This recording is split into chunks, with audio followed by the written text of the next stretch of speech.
The cave might just be the most beautifully rendered stage in the game. Well, either that or the valley, really.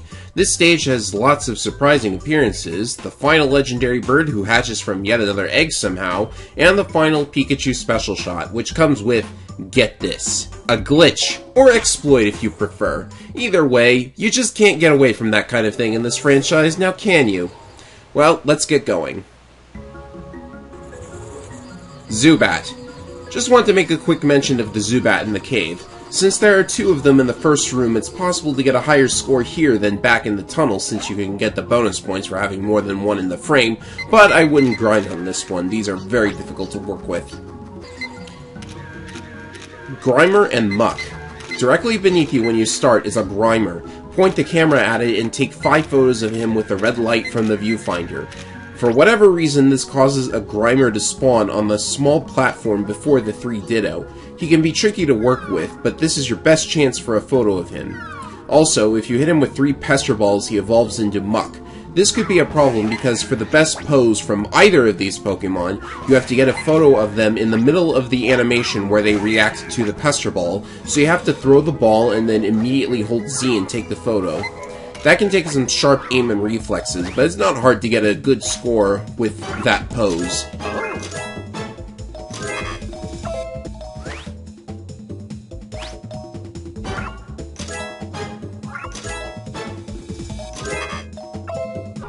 Ditto.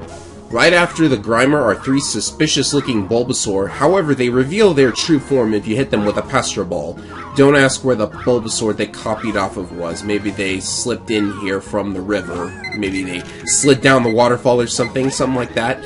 Lure them all together with apples and take a photo of whichever one is eating. That'll get you a good score. The Ditto actually do, in fact, count as Bulbasaur while they take on his appearance. But the Bulbasaur in the river can offer you way more points than the Pretenders. You can get way closer to them. There's a sweet spot on the cliff that you can lure them onto for the best size score, but it's very difficult to pinpoint where that is. Coughing. Right after Ditto is the first of 3 Coughing in the level harassing a Jigglypuff.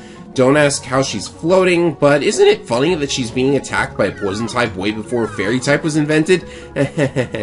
This is the easiest Coughing to get a good picture of. It floats right in front of the camera as it chases Jigglypuff past you. Play the second Pokeflute song to get it to do a special pose with a weird gas shape. Yeah, I had no idea you could do that either. It's not documented anywhere except for a GameFAQs post from 10 years ago.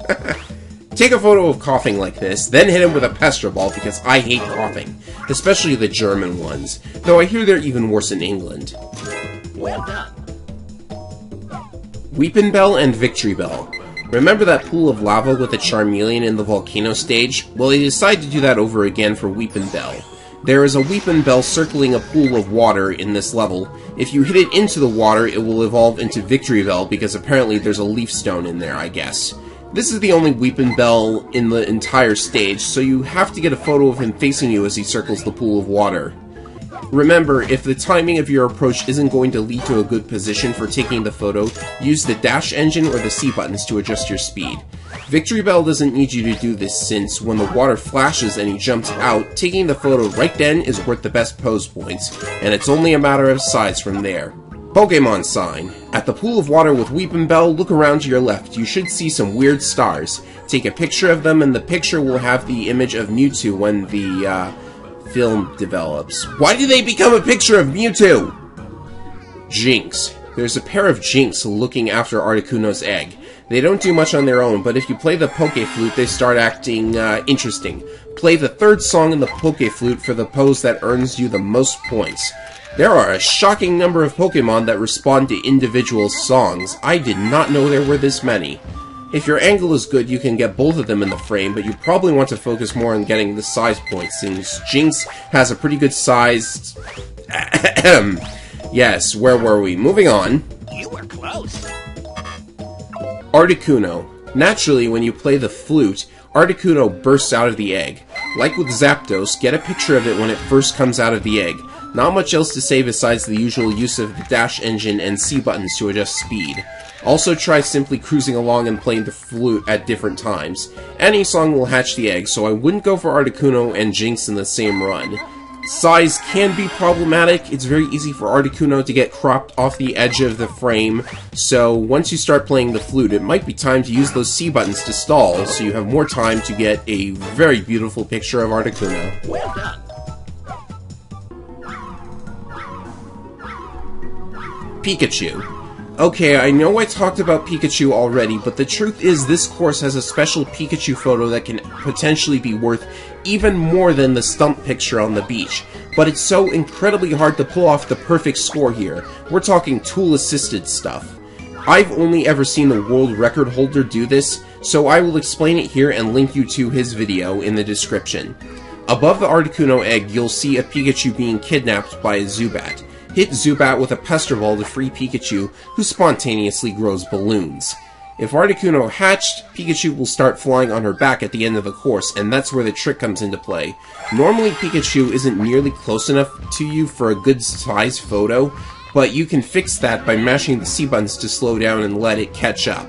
The world record for this photo works by pointing the camera inside Articuno so that you can photograph Pikachu on top of her, which the game recognizes as being a flying Pikachu, even though you can't see Articuno carrying him, and you will be awarded full-size points if you did this exactly right. But you also have to worry about pose points too, because the special shot does not give you instant 1000 pose points. A maximum of 8,000 points is possible here, but it's incredibly specific, and I don't blame you for not pursuing this picture if you're satisfied with the beach photo.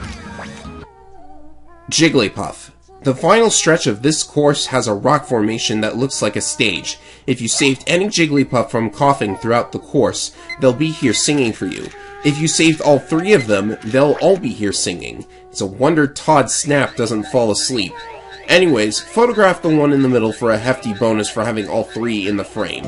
Not much you can do to improve it, and sadly most of their hilarious reactions to your other items aren't worth any more points. Do try them out though, it's worth it for at least that. So that's the cave. That course is pretty complicated, but to finish up the main 6 courses, we've got the Valley, which is incredibly action-oriented, so there'll be a lot going on. It also has some even worse Pokemon to get good scores on, if you can believe it. Bring all your lucky items, because there's going to be a decent amount of luck involved with what's coming up.